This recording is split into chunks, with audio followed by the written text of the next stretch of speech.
I'm Sarah Roberts, 25 years old, and my mom has always played favorites, treating my younger sister like royalty while I scraped by on my own.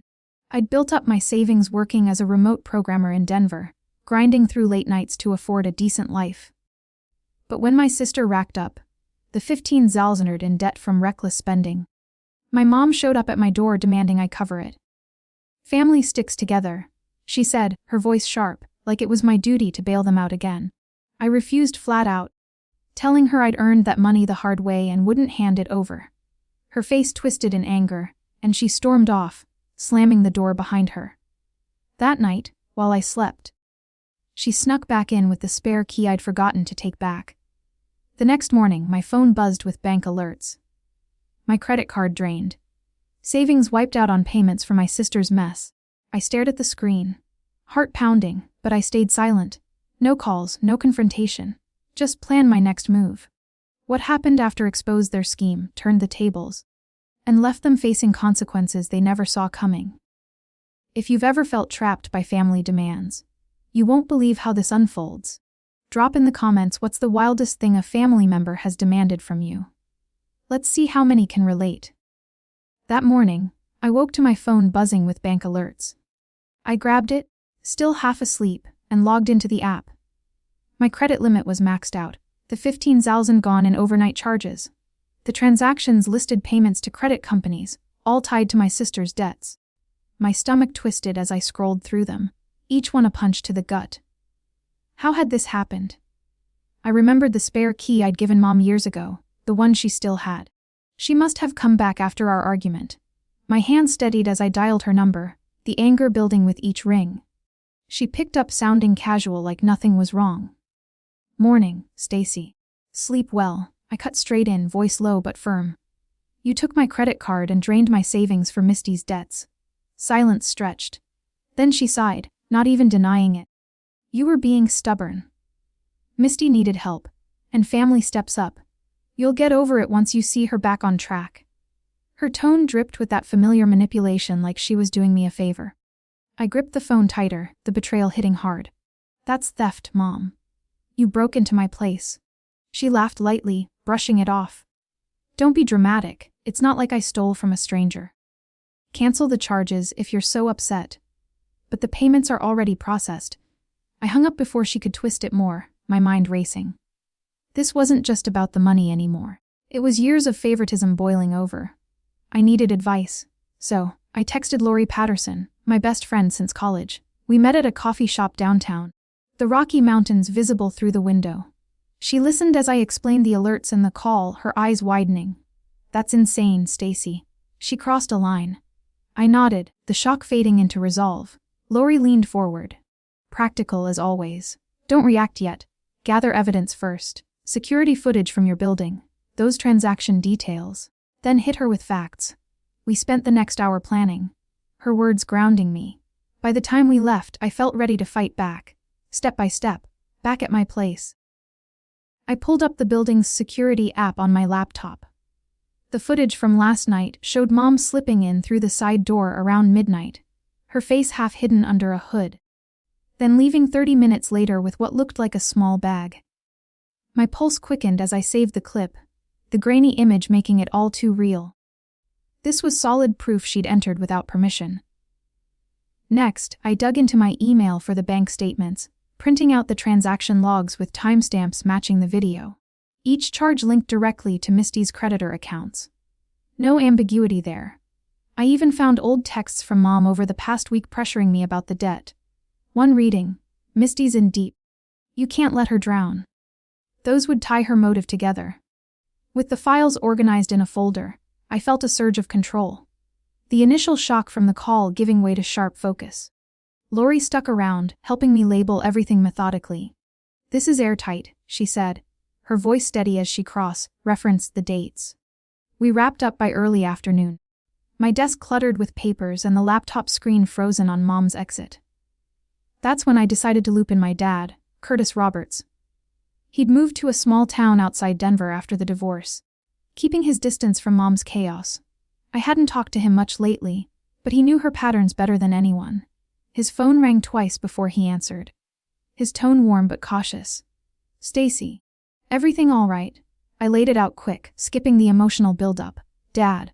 Mom used my credit card to pay 15,000 of Misty's debts without asking. I have footage and records. He went quiet, then exhaled slowly. That's her all over again. Remember Grandpa's will. He set up that trust with a clause for exactly this. Any fraud against family means forfeit of shares. My interest peaked. I'd heard whispers about it years back, but never dug in. Tell me more, Curtis explained over the next 20 minutes. His words measured.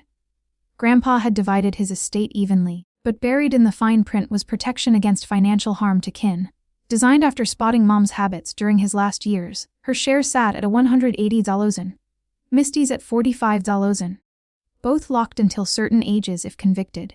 It all shifted to the remaining beneficiaries, me and the cousins. As secondary trustee, I could enforce it. File with the court once you have charges, he added. I'll email the documents tonight. Hanging up. A plan solidified in my head. Lori caught my eye, nodding. That's your leverage. Pair it with the evidence and they can't wiggle out.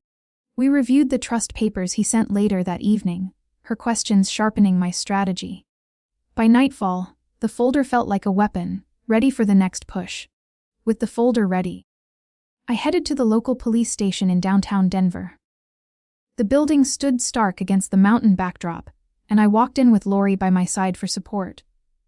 We asked for the fraud unit, and soon, Detective Teresa Wong met us in a small interview room, her badge gleaming under the fluorescent lights.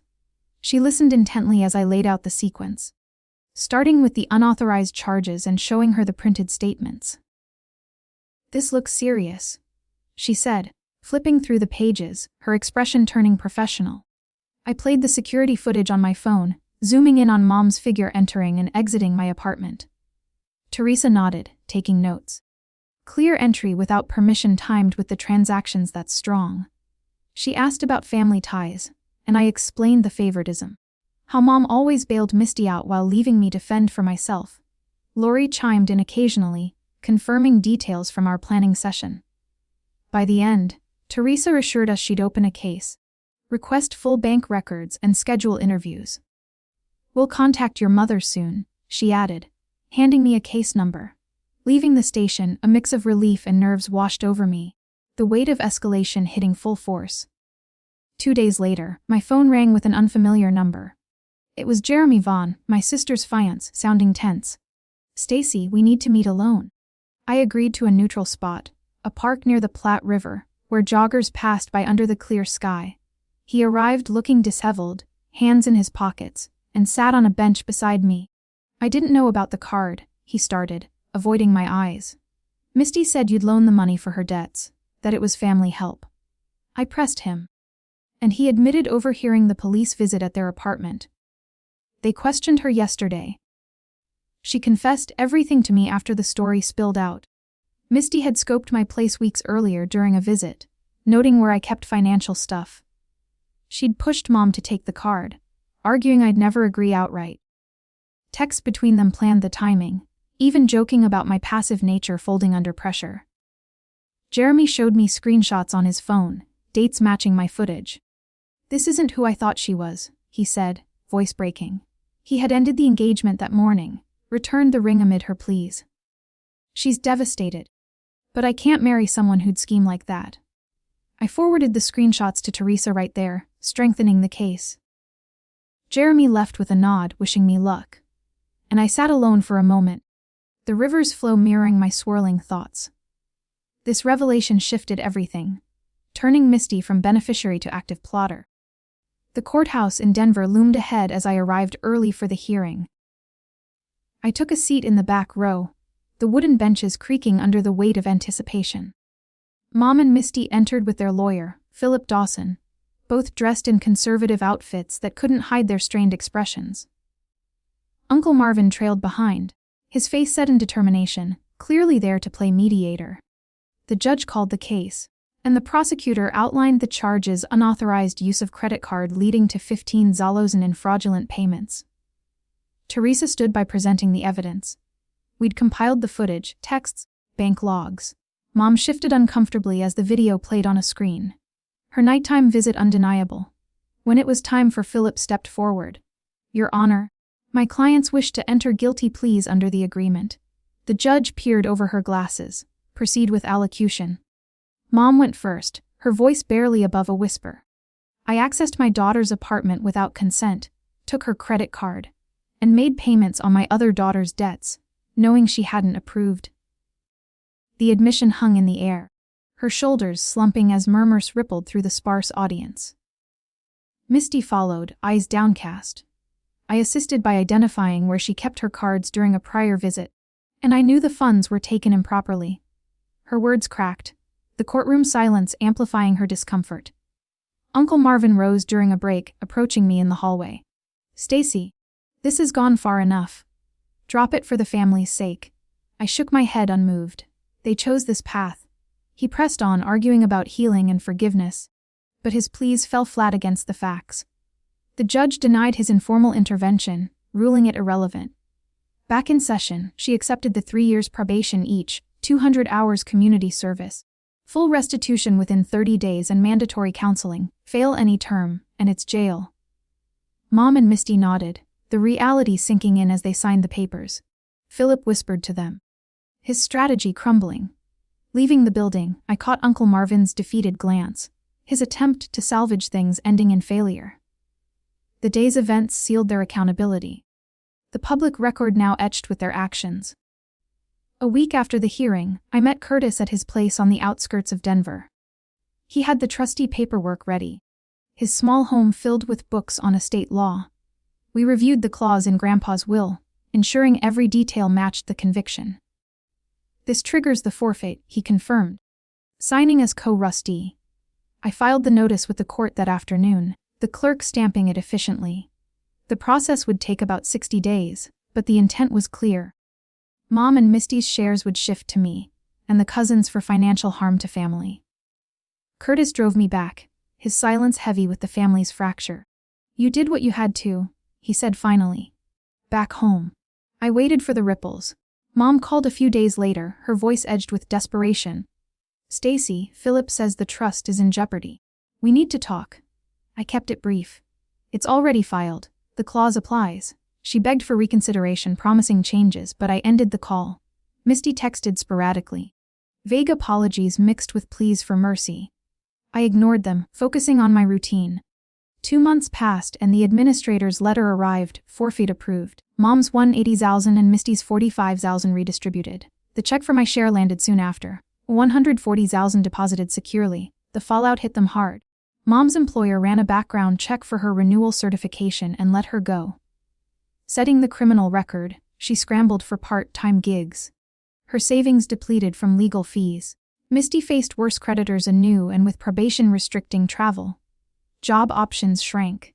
She applied for loans to cover restitution, but high interest rates at 23% trapped her in a cycle, payments stretching years. Uncle Marvin reached out once, admitting the intervention failed. They're struggling. Stacy, I replied simply, consequences. Lori and I grabbed coffee weekly. Her support steady as I rebuilt. The money stayed untouched, a buffer for my future. Mom and Misty's world narrowed. Probation meetings and service hours filling their days. Isolation growing as relatives distanced themselves. Their choices echoed back, reshaping everything without a path to reversal. Months later, I blocked every contact from them. No more voicemails pleading for understanding. No texts weaving excuses about hardship. The silence brought clarity, a quiet space in my Denver apartment where I could focus on what came next. Lori and I started hiking the trails near Boulder every weekend. Her energy pulling me through steep inclines and winding paths. You've earned this freedom, she'd say, passing a water bottle at the summit. Those outings rebuilt my stamina, both physical and mental, turning exhaustion into steady progress. At work, I pitched a new project to my team, a software tool for remote monitoring that landed a promotion and a raise. The extra income let me upgrade my setup, adding a second screen and noise-canceling headphones for uninterrupted coding sessions. Curtis visited once a month. Our dinner's simple but meaningful, grilled steaks and talks about his retirement plans. He'd share stories of Grandpa's business savvy, reminding me where my drive came from. He'd be proud. Curtis said one evening, clinking glasses. I nodded, feeling the truth of it. with the inheritance funds invested in a high-yield account. I set up an emergency buffer and even took a short trip to the Grand Canyon, the vastness below mirroring the expanse in my life. Misty's updates trickled through mutual acquaintances, her call center job barely covering basics. Probation check-ins draining her time. Mom downsized to a studio near the mountains, her certification loss forcing her into odd jobs like data entry. They navigated their isolation, relatives fading as the record lingered. Lori suggested therapy for me, not to heal old wounds, but to process the shift. Sessions helped frame the lesson: boundaries aren't walls, they're foundations. Family ties thrive on mutual respect, not one-sided demands. When manipulation erodes trust, cutting ties preserves your core. For anyone watching, recognize the signs: early unmet expectations, guilt trips, endless favors. Stand firm, build your path, and let consequences teach what words can't. True strength lies in choosing peace over obligation.